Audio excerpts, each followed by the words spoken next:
Ili kupata habari zetu nzuri na zenye kuvutia, like, subscribe Vantolo 55 2025 na hizi rangi kimila yao huku zina maana. Kwa hatujakaa tu chini tukachagua rangi sisi. Ni utaratibu ulifuatwa na wakapendekeza wao.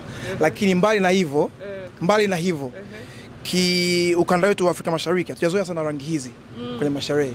Ila in this side of the river it is a big thing called the pink is rangi inayopendwa. Yeah. Usisahau kulike, subscribe na kubonyeza alama ya kengele. Hakika Diamond Platnumz brandi iko pale. Yani yena Rolls Royce ni dam.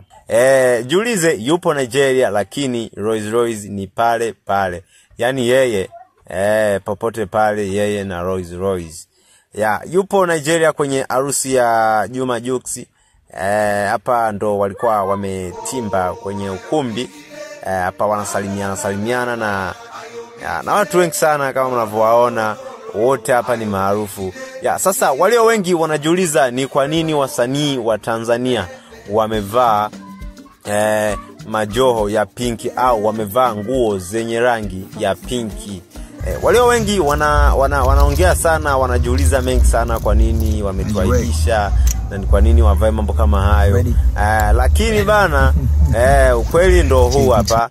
Ni kwamba Nigeria ukifuatilia mwanamke ambaye Jux amemuoa, anatoka kwenye familia ambayo ipo vizuri kiuchumi au ipo vizuri kifedha.